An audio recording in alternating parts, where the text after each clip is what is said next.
السلام علیکم ورحمۃ اللہ وبرکاتہ۔ الحمد للہ رب العالمین والصلاة والسلام علی نبینا محمد وعلی آلہ واصحابہ اجمعین، اما بعد۔ اعوذ باللہ من الشیطان الرجیم، بسم اللہ الرحمن الرحیم۔ قد افلح من زکاہا وقد خاب من دساہا۔ محترم حضرات،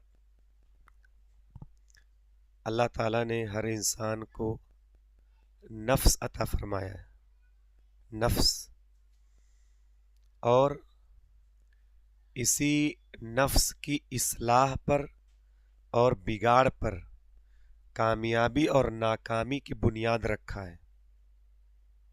یہ نفس کہاں ہے؟ ہر آدمی کے اندر ہے۔ جیسے ہمارے پاس دل ہے، ہمارے پاس دماغ ہے، ایسے ہمارے پاس نفس بھی ہے۔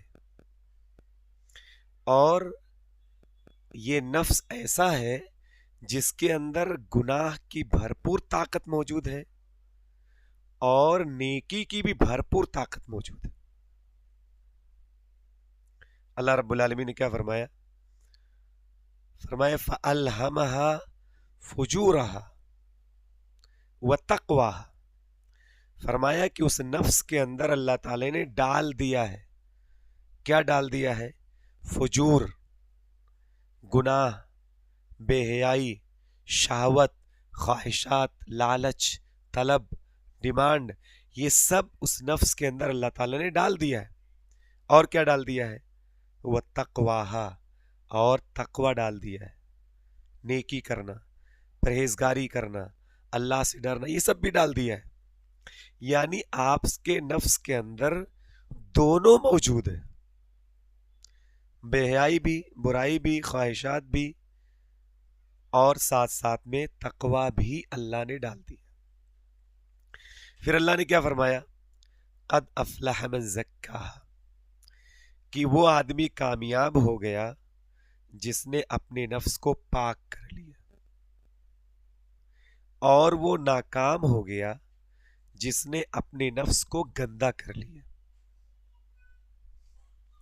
اس کا مطلب یہ ہے کہ جنت ملنے اور نہ ملنے کا جو معاملہ ہے وہ اپنے نفس کی گندگی یا اپنے نفس کی پاکی پر ہے، اور یہ ہر آدمی کا معاملہ ہے، ایک آدمی کا معاملہ نہیں ہے، ہر آدمی کا یہ معاملہ ہے۔ اور یہ کوئی چھوٹی بات نہیں ہے، بڑی بات ہے۔ آپ کا جو جسم ہے اس کے لیے بی اوم ایس کے ڈاکٹرز ہر محلے میں موجود ہیں۔ آپ جائیں گے، ہو سکتا 50 روپے لیں گے، آپ کو دوا دیں گے، آپ کی بہت ساری پرابلم ختم ہو جائے گی جو جسم میں ہے۔ لیکن آپ بتاؤ کہ آپ کے نفس کی اصلاح کا کوئی ڈاکٹر سوسائٹی میں ہے؟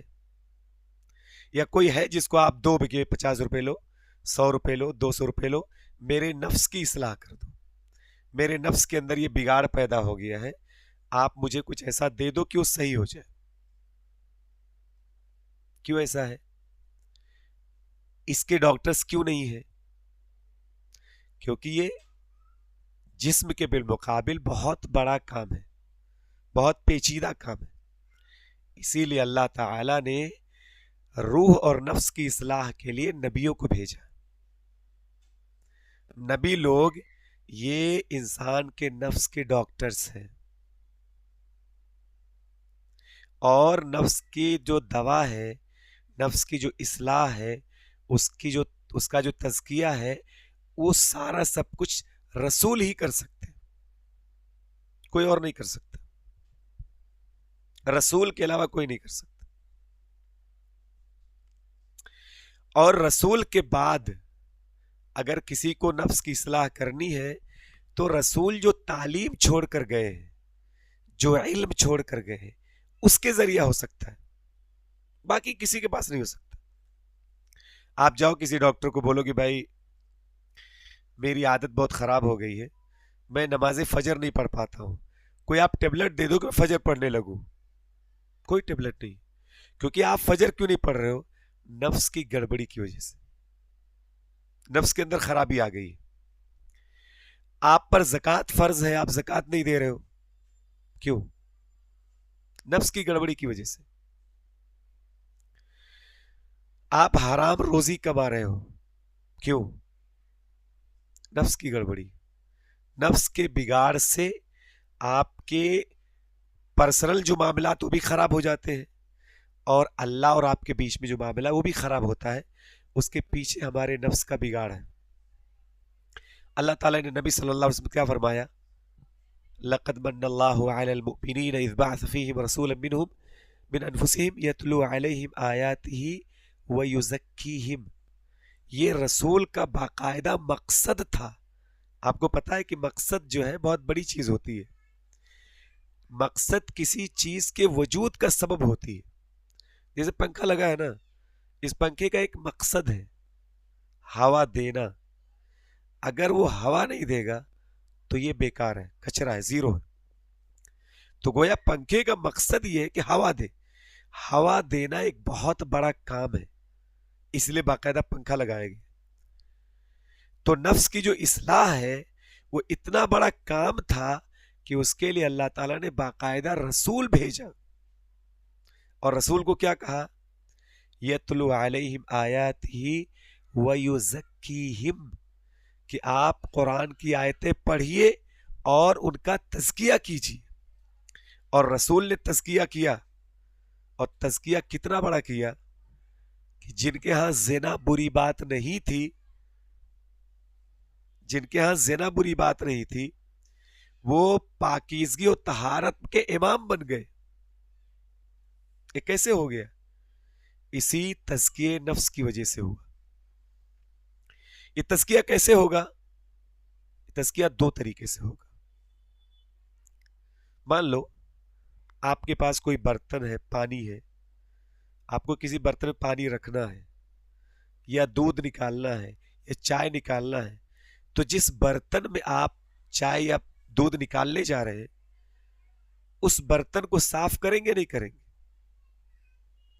بھائی چاہے جتنا اچھا دودھ ہو، اگر آپ کسی خراب برتن کے اندر ڈال دو گے تو وہ اچھا دودھ بھی خراب ہو جائے گا. تو یہ بالکل کامن سینس ہے کہ آپ اس برتن کو پہلے صاف کریں گے. تو نفس کا پہلا کام ہے نفس کے اندر جو کچرا ہے اس کو صاف کرنا. نفس کے اندر جو برائی ہے اس کو صاف کرنا ہے. نفس کے اندر بہت ساری برائیاں ہیں، اس برائی کو صاف ستھرا کرنا ہے. جب آپ کا نفس صاف ہوگا تو یہ پہلا کام ہوگا اپنے نفس کی پاکیزگی کا. مثال کے طور پر نفس کے اندر تکبر ہے، نفس چاہتا ہے کہ وہ بڑا رہے، اپنے آپ کو بڑا بنائے، اس کے اندر بڑائی ہے. اسی لیے آپ دیکھیں گے بہت سارے لوگ جن کے پاس جب پیسہ آ جاتا ہے تو کسی کو نہیں سمجھتے، بلکہ غریبوں کو تو شاید وہ کیڑے مکوڑے سمجھنے لگتے ہیں. کیوں؟ نفس کے اندر گھمنڈ ہے، غرور ہے. یا اسی طرح سے کوئی آدمی کسی مشہور آدمی کا جب بیٹا ہوتا ہے تو اس کے نفس کے اندر بھی بڑائی آ جاتی ہے. وہ عام لوگوں کو انسانی نہیں سمجھتا ہے، ان سے بات کرنا پسند نہیں کرتا. تو نفس کے اندر تکبر ہے. اسی طرح سے نفس کے اندر ایک اور برائی ہے، اس کا جو من کہہ رہا ہے، اس کی جو خواہش ہے اس کو پورا کرنا ہے. جو بھی خواہش ہے پورا ہونا چاہیے. یہ نفس کے اندر یہ طلب موجود ہے. اسی لیے آپ دیکھیں کہ بہت سارے لوگ لڑکیوں کے پیچھے بھاگ رہے ہیں، زنا کر رہے ہیں، مووی دیکھ رہے ہیں، فلمیں دیکھ رہے ہیں، روڈ پر چلتی عورتوں کو دیکھ رہے ہیں. کیوں؟ نفس کے اندر وہ خواہش موجود ہے اور وہ یہ سوچے بغیر کہ یہ حرام ہے بس وہ دیکھ رہے ہیں. نفس کو مال کی لالچ ہے. مال، جب مال ملتا ہے نفس کو بہت اچھا لگتا ہے. اور یہ طلب جو ہے اتنی زیادہ ہے کہ آدمی سود بھی کھا رہا ہے، آدمی حرام کام بھی کر رہا ہے. تو پہلا کام یہ ہے کہ نفس کے اندر جو گڑبڑی ہے، جو خرابی، اس کو دور کرنا ہے. اور یہ کیسے دور کریں گے؟ توبہ کے ذریعے. توبہ، کیونکہ توبہ کیا کرتا ہے؟ ایک انسان کے سارے گناہوں کو مٹا دیتا ہے، صاف ستھرا کر دیتا ہے. جیسے آپ برتن کو صاف کرنے جا رہے پانی سے، تو ایسے ہی ہمارے نفس کی پاکی کیسے ہوگی؟ توبہ کے ذریعے. آپ توبہ کریں گے اللہ کے سامنے تو اللہ رب العالمین نے وعدہ کیا ہے لا تقنطوا من رحمت اللہ ان اللہ یغفر الذنوب جمیعا، کہ تم اللہ کی رحمت سے مایوس مت ہو، اللہ تعالیٰ ہر گناہ کو معاف کرتا ہے. جتنا بھی گناہ آپ کے پاس ہے، جس طرح کا بھی گناہ ہے، آپ اگر سچے دل سے توبہ کرتے ہیں تو اللہ تعالیٰ آپ کے توبہ کو قبول کرتا ہے، آپ کو معاف کرتا ہے اور آپ کے نفس کو پاکیزگی عطا کر دیتا ہے. اسی لیے اگر کسی آدمی نے سچی توبہ کی ہو تو توبہ کرنے کے بعد، اللہ کے سامنے رونے کے بعد، گڑ گڑانے کے بعد، معافی مانگنے کے بعد اس کا من ہلکا ہو جاتا ہے، فری ہو جاتا ہے. اب دیکھو رمضان کی راتوں میں جب لوگ اللہ سے معافی مانگتے ہیں، توبہ کرتے ہیں، دعائیں کرتے ہیں، روتے ہیں، تو ان کے دل میں ایک قسم کی خوشی، ایک قسم کا اچھا احساس، نفس کو ہلکا پن، ایک گڈ فیلنگ کا احساس ہوتا ہے توبہ کرنے کے بعد. اگر آپ کی توبہ سچی ہے تو کیوں؟ کیونکہ من آپ کا ہلکا ہو جاتا، من پاکیزہ ہو جاتا. تو پہلا کام ہے کہ اپنے نفس کو ہمیں توبہ کر کے اسے پاکیزگی عطا کرنا ہے. جتنے بھی برے کام آپ کر رہے ہیں ان تمام کاموں سے توبہ کرنا ہے، اور یہ نفس کو پسند نہیں ہے، کیونکہ توبہ کا مطلب ہے کہ آپ اپنے نفس کے خلاف کرنے جا رہے ہیں. نفس تو کہہ رہا ہے کہ ہم کو مزے چاہیے، اور تم کہہ رہے ہو کہ نہیں توبہ کرنا ہے، اب برائی چھوڑ دینا ہے، اب برے کام نہیں کرنا ہے، اب اچھے کام کرنا ہے. تو نفس کو یہ پسند نہیں ہے، لیکن آپ کو توبہ کرنا ہے کہ آپ کو نفس کو پاک کرنا ہے، تبھی تو آپ کو کامیابی ملے گی. تو نفس کی پاکیزگی کا پہلا کام ہے توبہ کرنا. دوسرا کام ہے کہ جیسے آپ نے نفس کو پاک صاف کر لیا توبہ کر کے گناہوں کے ذریعہ، تو اب اس کے اندر اچھی چیزیں ڈالنا ہے، اسے اچھی چیزیں دینا ہے، اچھی غذا دینا ہے. جیسے بدن کو اگر آپ نے گندگی کھایا ہے تو بدن بیمار ہو گیا ہے. آپ نے بیڑی پیا، سگریٹ پیا، دارو کھایا پیا ہے نا، باسی کھانا کھایا، باہر کے کچرے گندگی آپ نے کھایا، جو چیزیں آدمی کے صحت کو ڈیمیج کرتی ہے. اب آپ کو اپنے ہیلتھ کو صحیح کرنا ہے تو کیا کرنا ہے؟ سب سے پہلے ان ساری بری چیزوں کو اسٹاپ کرنا ہے. لیکن صرف اسٹاپ سے چلے گا نہیں، کیونکہ آپ کے جسم کو تو غذا چاہیے، لیکن اب آپ کے جسم کو اچھی غذا دینا ہے. آپ کو اچھے کھانے کھانے ہیں تو آپ کا بدن صحیح ہوگا. ایسے آپ کے نفس کا حق ہے آپ اسے اچھی چیزیں دیں. بعض لوگ کیا کرتے ہیں نفس کی اصلاح کے لیے کہ ہم شادی نہیں کریں گے، ہم دن اور رات نماز پڑھیں گے، قرآن پڑھیں گے، جنگل میں چلے جائیں گے، مسجد میں جا کر بیٹھ جائیں گے، ہے نا، پوری رات تہجد پڑھیں گے، ہمیشہ قرآن پڑھتے رہیں گے، گھر پہ نہیں جائیں گے، بس مسجد میں بیٹھے رہیں گے. صحیح ہے؟ غلط ہے. کیوں؟ کیونکہ آپ اپنے نفس کا حق مار رہے ہو. نفس کا جو جائز حق ہے وہ دینا ہے اس کو، اور جو اس کا ناجائز ڈیمانڈ ہے وہ نہیں دینا ہے.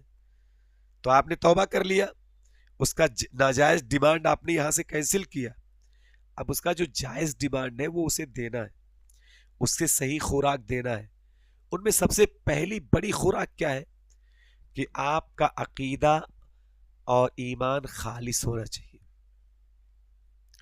اگر نفس کے اندر شرک ہوگا تو نفس کبھی پاک نہیں ہوگا، کیونکہ نفس کو گندی کرنے والی سب سے بڑی چیز ہے شرک، اور نفس کو پاک کرنے والی سب سے بڑی چیز ہے توحید، کہ آپ کا ایمان صحیح ہو اور آپ کے دل میں، آپ کے نفس میں اللہ سے بڑی کوئی چیز نہ ہو.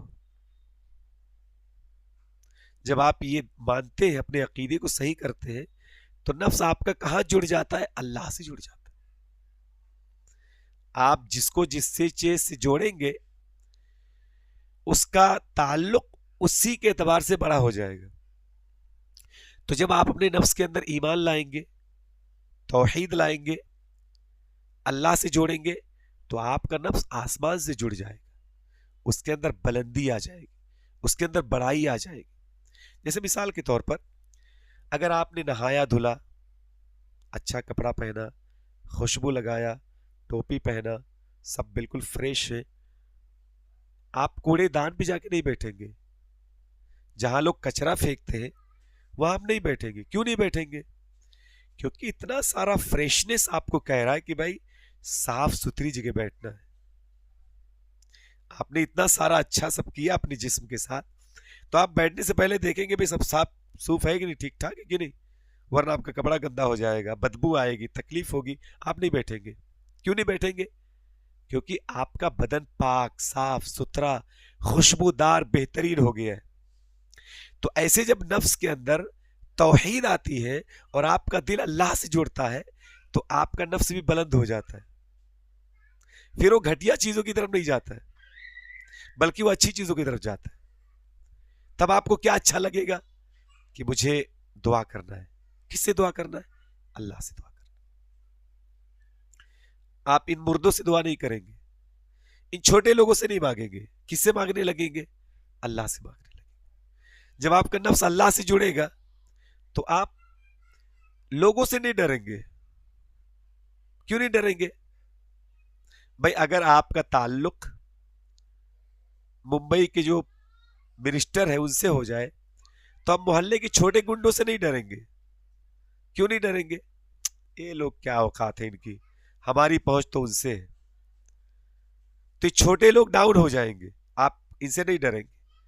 تو اگر آپ کا تعلق اللہ سے ہو جائے تو آپ مخلوق سے نہیں ڈریں گے،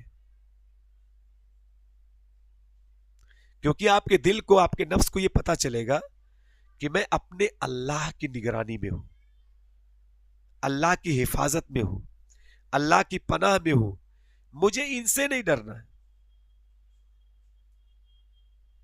اور یہ بلندی کی طرف آپ کا نفس جائے گا، نیچے کی طرف نہیں جائے گا. اس کا گراف اوپر جائے گا اللہ سے جڑنے کی وجہ سے، توحید کی وجہ سے. اسے اللہ کو جو پسند ہے وہ پسند آنے لگے گا. توحید کی وجہ سے آپ کو کیا پسند آنے لگے گا؟ قرآن، قرآن کی باتیں، رسول کی باتیں، حدیث کی باتیں. کیوں؟ کیونکہ آپ کا نفس اللہ سے جڑ گیا ہے توحید کی وجہ سے. توحید کی وجہ سے. اسی اللہ رب العالمین نے کیا فرمایا قرآن میں؟ الذین آمنوا ولم يلبسوا ایمانهم بظلم اولئک لهم الامن وهم مہتدون. فرمایا کہ جو لوگ ایمان لے کر آئے اور اپنے ایمان کے ساتھ شرک کو نہیں ملایا، ایسے لوگوں کے لیے امان ہے، اطمینان ہے، سکون ہے، اور یہی لوگ ہدایت پر ہیں. یہ ہدایت اور سکون کہاں سے آ رہا ہے؟ توحید کی وجہ سے. تو جیسے آپ اللہ سے اپنے دل کو جوڑیں گے توحید کی بنیاد پر، آپ کا پورا معاملہ بدل جائے گا. آپ صرف اللہ سے ڈریں گے، آپ صرف اللہ سے دعا کریں گے، آپ صرف برائی کی طرف، خرابی کی طرف. اب توحید کے بعد جب آپ اپنے نفس کو قرآن سے جوڑیں گے تو آپ کے نفس کو وہ غذا ملے گی جس سے اس کو پتا چلے گا کہ صحیح راستہ کیا ہے. کتنے سارے لوگ ہیں جو قرآن سے دور ہیں. آپ یہ بتاؤ کہ اگر آپ کو پیاس لگی ہو اور آپ پانی نہیں پیو گے تو آپ کی پیاس کبھی نہیں بجھے گی. آپ مارکیٹ کے سارے کولڈ ڈرنکس پی لو، آپ کی پیاس نہیں بجھے گی، کیونکہ پیاس بجھانے کے لیے پانی ہی کی ضرورت ہے. اور نفس کی اصلاح کے لیے قرآن کی ہی ضرورت ہے. آپ دنیا کی ساری کتاب پڑھ لو، آپ کے نفس کو سکون، اطمینان، اس کی غذا، اس کی اصلاح نہیں ہو سکتی اگر آپ اسے قرآن سے نہیں جوڑتے ہو. قرآن سے جوڑنا ہی پڑے گا، ہر حال میں جوڑنا. کچھ بھی کرو اپنے آپ کو قرآن سے جوڑو. آپ بتاؤ، اللہ کے نبی صلی اللہ علیہ وسلم نے صحابہ کرام کو انتہائی بری زندگی سے اٹھا کر کے ایک اعلیٰ ترین زندگی دیا. کس چیز کے ذریعے؟ قرآن کے ذریعے. قرآن کے ذریعے. ہم نے کیا سمجھا ہے؟ قرآن تو تلاوت کی کتاب ہے. رمضان آتا ہے لوگ تلاوت کرتے ہیں، بہت اچھی بات ہے، لیکن قرآن کی صرف تلاوت کرنا نہیں ہے. قرآن تو دلوں کا علاج ہے، نفس کا علاج کرتا ہے، نفس کی بیماریوں کا علاج کرتا ہے. اور آپ دوا رکھے ہوئے ہو اور اس دوا کو صرف دیکھ رہے ہو، چھو رہے ہو، پڑھ رہے ہو، دوا کو کھا نہیں رہے ہو، کیسے آپ کی بیماری ٹھیک ہوگی؟ بھائی دوا جو آپ لے کر آئے ہو، آپ اسے دیکھ رہے ہو، پڑھ رہے ہو، چھو رہے ہو، سوچ رہے ہو، سب کچھ کر رہے ہو، بس کھا نہیں رہے ہو، تو بھائی آپ کھاؤ گے نہیں تو دوا کام نہیں کرے گی. تو قرآن اس لیے آیا ہے تاکہ آپ کے نفس کی خرابی کو دور کرے، آپ کے دل میں جو بیماری اس کا علاج کرے، لیکن آپ علاج کر ہی نہیں رہے ہو، تو اس لیے ہمارے نفس کی بیماری ٹھیک نہیں ہو رہی. بلکہ آپ دیکھیں کہ بہت سارے جو دیندار لوگ ہیں وہ سال سال پر قرآن پڑھتے رہتے ہیں، لیکن وہ اس نظر سے پڑھتے ہی نہیں ہے کہ بھئی ہمیں اس کو اس طرح سے دیکھنا ہے کہ یہ قرآن ہمارے بارے میں کیا کہتا ہے، ہمارے گھر کے بارے میں کیا کہتا ہے، ہماری لائف کے بارے میں کیا کہتا ہے، ہماری زندگی کے بارے میں کیا کہتا ہے. ہم اس پر غور ہی نہیں کرتے. جیسے میں ایک ایگزامپل دیتا ہوں. اللہ رب العالمین نے فرمایا فضول خرچی کے بارے میں، کیا فرمایا؟ وَلَا تُبَذِّرْ تَبْذِيرًا، کہ تم فضول خرچی مت کرو، پیسہ اڑاؤ مت. جیسے کسان دانا اسے کھیت میں پھینکتا ہے مٹھی میں لے کر کے، اب وہ کہیں بھی پڑے بس پھینکتا ہے، تو ایسے مال کو پھینکنا نہیں ہے کہ بس لیا اڑا رہے ہیں. سوچ سمجھ کر خرچ کرنا ہے، کیونکہ اس کو برباد کرنا گناہ ہے. آگے کیا فرمایا؟ ان المبذرین کانوا اخوان الشیاطین، فضول خرچی کرنے والے شیطان کے بھائی ہیں. فضول خرچی کرنے والے شیطان کے بھائی. اب قرآن تو کہہ رہا ہے کہ آپ کو اپنے مال کو اچھے سے یوز کرنا ہے، برباد نہیں کرنا ہے، فضول خرچی نہیں کرنا ہے، ورنہ تم شیطان کے بھائی بن رہے ہو. اب ایک مسلمان اپنا پیسہ کماتا ہے، بیڑی خریدتا ہے، سگریٹ خریدتا ہے، اور اس خریداری میں اس کا فائدہ زیرو ہے، گویا یہ فضول خرچی ہے. آپ یہ فضول خرچی کر کے شیطان کے بھائی بن رہے ہو. قرآن آپ کو کہہ رہا ہے فضول خرچی مت کرو. جب آپ قرآن کی بات مانو گے تبھی تو آپ کے نفس کی اصلاح ہوگی. آپ کی نفس کی اصلاح کیسے ہوگی؟ جب آپ قرآن کی بات مانو گے تو اصلاح ہوگی. قرآن جو ہے ایک مسلمان کو کہتا ہے کہ دیکھو، اگر تمہارے اندر بہت لالچ ہے اور اگر تمہارے اندر بہت ڈر بھرا ہوا ہے، نفس کے اندر لالچ بہت ہے اور نفس کے اندر ڈر بہت ہے، تو آپ کو کیا کرنا ہے؟ پابندی سے نماز پڑھنا ہے. آپ کی لالچ کا بیلنس ہو جائے گا اور آپ کا دل ڈر سے خالی ہو جائے گا، ڈر ختم ہو جائے گا. اب ایک مسلمان کہہ رہا ہے مجھے بہت ریلیکس لائف چاہیے لیکن میں نماز نہیں پڑھوں گا، میں پڑھ ہی نہیں سکتا، دراصل میں جمعہ پڑھ لوں گا، بس مجھے لائف اچھی چاہیے. آپ زندگی بھر ڈر رہے ہو، کافروں سے ڈر رہے ہو، حکومت سے ڈر رہے ہو، سوسائٹی سے ڈر رہے ہو، لوگوں سے ڈر رہے ہو، پریشان ہو، یہ بھگا رہے وہ بھگا رہے وہ بھگا رہے، لیکن آپ نماز نہیں پڑھ رہے. آپ دیکھو مسلمانوں میں کم سے کم 90% مسلمان نماز نہیں پڑھتے، لیکن ان کو یہ شکایت ہے کہ بھائی ہمارے حالات صحیح نہیں ہے، حکومت پریشان کر رہی ہے، لوگ پریشان کر رہے ہیں، ہم کیا کریں، کیسے کریں، یہ پیپر بناؤ وہ پیپر بناؤ، یہاں کیس چل رہا ہے وہ کیس چل رہا ہے، سب کچھ ہو رہا ہے لیکن انہیں نماز نہیں پڑھنا ہے.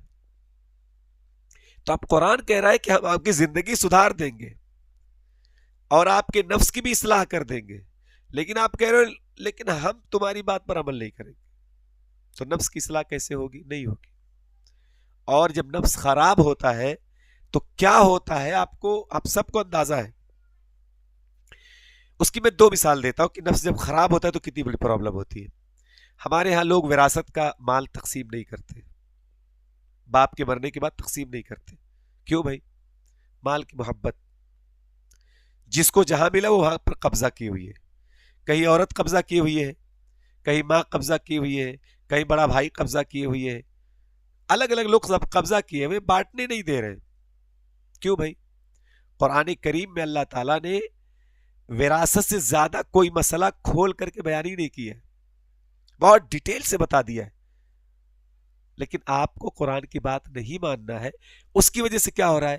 لڑائی جھگڑا، مار پیٹ، دشمنی، کیس مقدمہ، بہت کچھ ہو رہا ہے، اور اس کی وجہ سے زندگیاں، بہت سارے لوگوں کی زندگیاں بہت بدترین طریقے سے گزر رہی، کیونکہ ہمارے نفس خراب ہے، نفس کے اندر لالچ اتنی بھری ہوئی ہے کہ دوسرے کا مال ناجائز طریقے سے لینے میں ہمیں کوئی دقت نہیں ہے۔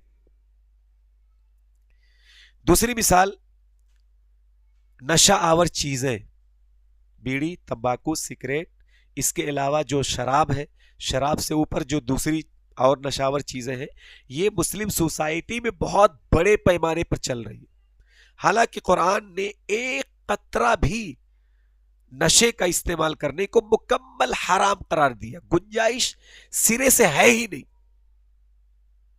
لیکن آپ کر رہے ہو، اور آپ برباد بھی ہو رہے، پھر بھی کر رہے ہو۔ بچے برباد ہو رہے ہیں، لڑکیاں برباد ہو رہی ہیں، لڑکے برباد ہو رہے ہیں، ان کی صحت خراب ہو رہی ہے، ان کا گردہ خراب ہو رہا ہے، ان کا پھیپھڑا خراب ہو رہا ہے، ان کا کیریکٹر خراب ہو رہا ہے، ان کی لائف خراب ہو رہی ہے، لیکن آپ کر رہے ہو۔ کیوں بھائی؟ نفس اتنا خراب ہو گیا ہے، نفس بری زندگی کا، کچرے کا اتنا عادی ہو گیا ہے کہ اس کو وہی بدترین زندگی اچھی لگنے لگی، وہ وہاں سے نکلنا نہیں چاہتا، اور اس کی وجہ سے جس گھر میں ایک نشے والا آدمی موجود ہے، اس گھر میں باپ بھی پریشان ہے، بیوی بھی پریشان ہے، ماں بھی پریشان ہے، بھائی بھی پریشان ہے، صرف ایک نشہ کرنے والے انسان کی وجہ سے۔ تو نفس کی خرابی یہ انسان کی دنیا کو بھی خراب کرتی ہے اور اس کی آخرت بھی خراب کرتی ہے۔ لہٰذا ہمیں کوشش کرنا ہے کہ ہمیں اپنی نفس کی اصلاح کرنی ہے۔ پہلی چیز توحید، دوسری چیز قرآن کریم، تیسری چیز ہے کہ ہمیں اپنے اس نفس کی اصلاح خود کرنی ہے۔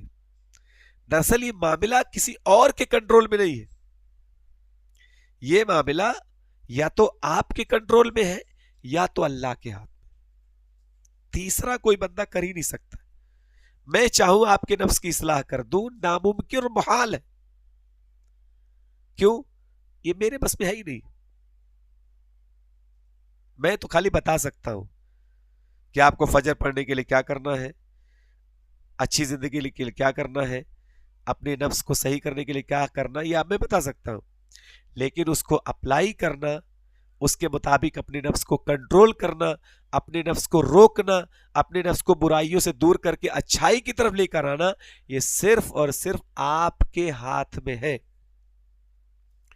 اسی لیے اللہ کے نبی صلی اللہ علیہ وسلم فرماتے ہیں کہ سب سے بہادر انسان وہ ہے جو غصے کے وقت خود پر کنٹرول رکھے۔ آپ کو غصہ آیا، آپ کا نفس کہہ رہا ہے مجھے مارنا ہے، مجھے گالی دینا ہے، مجھے ہاتھ پیر چلانا ہے، لیکن آپ اپنے آپ کو روک رہے ہیں، اپنے آپ کو روک رہے ہیں، گالی نہیں دے رہے، مار پیٹ نہیں کر رہے۔ یہ جو آپ روک رہے ہو نا، اپنے آپ پر جو کنٹرول ہے آپ کا، یہ دراصل آپ ہی کر سکتے ہو، دوسرا نہیں کر سکتا۔ تو اگر آپ اپنے آپ پر کنٹرول رکھ کر کے یہ معاملہ کرتے تو آپ کی چیز صحیح ہو سکتی ہے۔ دوسرا، کبھی کبھی آپ بھی چاہو گے تو نہیں ہو سکتا، کیونکہ اللہ تعالیٰ اگر آپ کو ہدایت نہیں دے گا تو آپ ہدایت پر نہیں آ سکتے، اس کے لیے بندے کو اللہ سے دعا کرنا ہے۔ اسی لیے اللہ کے نبی صلی اللہ علیہ وسلم اللہ سے دعا کرتے تھے، اللہم آتی نفسی تقواہا وزکیہا انت خیر من زکاہا، کہ اے اللہ میرے نفس کو تقوی عطا فرما، کیونکہ تو ہی ہے جو نفس کو تقوی عطا کر سکتا ہے، نفس کو تزکیہ کر سکتا ہے، میرے نفس کو برائیوں سے دور کر سکتا ہے۔ اللہ صرف تو ہی ہے، تو ہی اس کا مالک ہے، تو ہی اس کا مولا ہے، تو ہی اس کی اصلاح کر سکتا ہے۔ لہٰذا اے اللہ میں تجھ سے دعا کرتا ہوں کہ تو میرے نفس کی اصلاح کر دے۔ یہ دعا آپ کو خود کو اللہ سے کرنا ہے، اور اپنے نفس کو کنٹرول کرنے کے لیے آپ کو پوری زندگی خود ہی کوشش کرنا ہے۔ اللہ تعالیٰ نے قرآن میں فرمایا وَأَمَّا مَنْ خَافَ مَقَامَ رَبِّهِ وَنَهَى النَّفْسَ عَنِ الْهَوَىٰ، کہ جو شخص اپنے رب کے سامنے کھڑے ہونے سے ڈرے، اس کو ڈر ہو کہ مجھے اللہ کے سامنے کھڑے ہونا ہے، اور کیا کرے، وَنَهَى النَّفْسَ عَنِ الْهَوَىٰ، اور اپنے نفس کو اس کی بری خواہشات سے روکے۔ آپ یہ دیکھو کہ آپ کا نفس بہت بری چیز کی طرف جا رہا ہے جس میں اس کی بربادی ہے۔ جیسے آپ کا نفس کہہ رہا ہے مجھے فجر نہیں پڑھنا، تو آپ کو اپنے نفس کو روکنا ہے، کہنا نہیں بھائی ہمیں فجر پڑھنا ہے. آپ کا من کہہ رہا ہے کہ مجھے ٹائم پاس کرنا ہے، ٹائم برباد کرنا ہے، ہوٹل پہ، راستوں پر، ایسے ادھر ادھر. آپ کو بولا نا، ٹائم ہمیں برباد نہیں کرنا، ٹائم کا استعمال کرنا ہے. آپ ٹرین میں ہو، بس میں ہو، آپ تسبیحات پڑھو، سبحان اللہ، الحمدللہ، لا الہ الا اللہ اکبر. اپنے آپ کو بزی کرو نیکی میں، اس سے نفس کو تزکیہ ملے گا. اور ٹائم برباد کرو گے آپ تو نفس کو تو مزہ آئے گا، نفس کو مزہ چاہیے، لیکن آپ برباد ہو رہے ہو. تو آپ کو اپنے اوپر کنٹرول رکھنا اور اللہ سے ڈرنا، یہ انسان کو جنتی بنا دیتا ہے. اور اپنے نفس کے پیچھے پیچھے چلنا، یہ انسان کو برباد کر دیتا ہے، اس دنیا میں بھی اور آخرت میں بھی. جو لڑکے لوگ، جو لڑکیاں اپنے من کے حساب سے، اپنے نفس کے حساب سے زندگی گزار رہی ہے، زنا کر رہی ہے، نشہ کر رہی ہے، ٹائم پاس کر رہی ہے، زندگی کے ساتھ کھلواڑ کر رہی، ان کا بدترین حال دنیا میں بھی ہوتا ہے اور آخرت میں تو ہوگا ہی. اللہ تعالیٰ نے اس لیے فرمایا فَإِنَّ الْجَنَّةَ هِيَ الْمَأْوَىٰ، کہ جو آدمی اللہ کے سامنے کھڑے ہونے سے ڈرے اور اپنے نفس کو اس کی بری خواہش سے روکے، کنٹرول کرے خود کو، تو ایسے آدمی کا ٹھکانہ جنت میں ہے. اور یہی وہ راستہ ہے جس کی تعلیم ہمیں اللہ کے نبی صلی اللہ علیہ وسلم دی ہے، اور اسی کی تعلیم ہمیں قرآن دیتا ہے. اور آج بھی جو لوگ صحیح لائن پر موجود ہیں ان سے پوچھئے کہ آپ ایسا کیسے کرتے، وہ بھی آپ کو بتائیں گے کہ مجھے اپنے نفس کو کنٹرول کر کے وہ کرنا ہوتا ہے جس میں ہمارے لیے بھلائی ہوتی ہے، جس میں ہمارے لیے خیر ہوتا ہے. ورنہ من چاہتا ہے کہ آپ فری آف آل رولز رہو، سارے سسٹم سے آپ آزاد رہو، یہ نفس چاہتا ہے. لیکن ہمارے پاس جو عقل ہے، جو ہمارے پاس دل ہے، جو ہمارے پاس قرآن ہے، علم ہے، اس کے ذریعے ہمیں پتہ چلتا ہے کہ ہمیں نفس کے پیچھے نہیں جانا ہے، بلکہ ان کاموں کو کرنا ہے جو کام ہمارے لیے خیر کے کام ہیں، بھلائی کے کام ہیں، نجات کے کام ہیں. اور انہی کاموں پر چلنے سے دنیا میں بھی سکون ملتا ہے اور آخرت میں بھی ہمیں سکون ملے گا. سب سے بہادر انسان وہ ہے جو اپنے اوپر کنٹرول رکھتا ہے، جو اپنے نفس کو اس کی خواہشات سے روکنے کی صلاحیت رکھتا ہے. جو آدمی اپنے اوپر کنٹرول نہیں رکھتا ہے، اپنی صلاحیت کمزور ہے، اس کی نفس کے پیچھے کمزور پڑ جاتا ہے، تو اس کی زندگی میں بہت ساری تکلیفیں، بہت ساری مصیبتیں، بہت ساری پریشانیاں آتی ہیں. سکون اس میں ہے کہ آپ کو کنٹرول کرنے کا ہنر آتا ہو اور اپنے نفس کو صحیح باتوں کی طرف موڑنے کی طاقت اور صلاحیت موجود ہو. اللہ تعالیٰ سے دعا ہے کہ اللہ رب العالمین ہم سب کو اپنے نفس کو کنٹرول کرنے اور نفس کی اصلاح کرنے کی توفیق عطا فرمائے. آمین. السلام علیکم ورحمۃ اللہ وبرکاتہ. جزاکم اللہ خیرا. السلام علیکم.